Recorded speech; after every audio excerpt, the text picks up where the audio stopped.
When I was 18 years old, my father died. He left a big empty hole inside of me, and I was searching for security.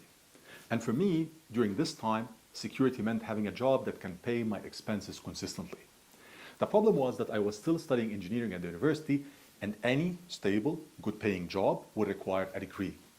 I also felt that I can do a lot of great things and that I can't wait to write my success story. In the end, I couldn't wait until I graduate and find a job. So I started my first business when I was 21 years old while studying, and it was an exporting business. The business went well in the first few years, but later, and because of different circumstances, I failed and I had to close it. But this was only one chapter, because deep inside of me, I knew that I may have lost a battle, but I did not lose the war. Of course, there are a lot of stories and details that I can share with you regarding this business, but this will take several hours. Instead, I decided to share with you today 5 important lessons that I learned from my first business.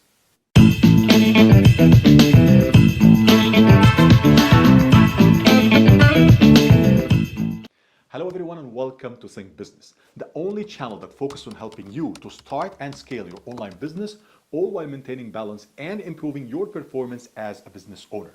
So if you are new to this channel, do not forget to subscribe so that you do not miss any of our upcoming episodes. Lesson learned number 1. Choose a partner that has the same vision, goals, and desires as you. When I started my business, I started it alone.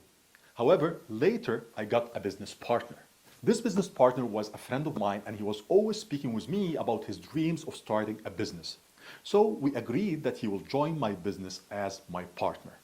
Now, here's the best part. He's an extremely good person. He is kind, friendly, and faithful, and we are still good friends until now.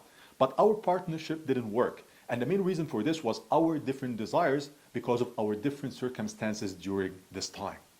For me, this business was a must. I wanted to do whatever it takes to make it succeed so that I feel secure. But for him, he didn't see it the same way. And this was shown clearly in our actions and behaviors inside the company. Now I want to make something very clear again.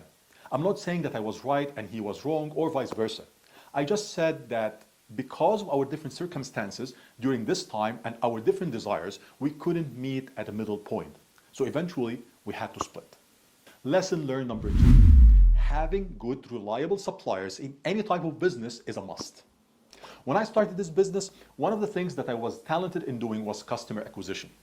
I was working extended hours to get other global companies to learn about us and to agree on trial shipments with us. And I was successful in closing several deals. Most of these deals crashed because of our suppliers. Either the suppliers were committing to conditions that they couldn't fulfill, or the quality of the products supplied by them was far less than the quality of the samples that they provided, or there were delays in shipments. It became very hard for us to deliver a container without troubles and problems. I can easily see now how everything would have been different if we were empowered by the right suppliers. Now, before speaking about tip number 3, did you subscribe to the channel? If you are enjoying this episode so far, then please press like and subscribe. Lesson number 3. A good business environment and supportive regulations in the country where you will start your business is a must. When I started this business, I was still living in Egypt and before immigrating to Germany. The problem that we faced as a company was that during this time, the rules and regulations were changing rapidly. For example, you can make a deal now with a customer and after 1 or 2 months, you discover that there is a new law that prevents you from fulfilling this deal with your customer. The rules were changing fast and accordingly, it was very challenging for a small, young company like us to plan. So we were not able to proceed forward with confidence and we were always worried if we are missing some information or if there will be a new law initiated soon. But as I said, this was lots of years ago. Lesson learned number 4. To grow a business, you need to focus on it and to dedicate a lot of time. And it's on you to find this time. If you remember, I told you that I started this business while studying engineering at the university. This was a problem itself because it was very hard for us to balance between our business and studying and preparing for the exams. So we either had to miss some lectures or we had to miss some important business meetings and business trips. We felt as if we were bouncing from one life to another, and this was very hard, especially that this was an exporting business, which means you need to see products, meet suppliers, meet customers, and besides all this, there was the logistics and supply chain. And even though we had employees already, but we couldn't still manage all of this because some tasks required our presence personally. Lesson learned number 5. Everything great needs time. When I started this business, I wanted to win and grow fast. This was my main focus, and this was wrong. Everything great requires time, and especially in business. The longer that you stay in business, the better are your chances to grow. And if time goes back, one of the things that I would have changed is the ending.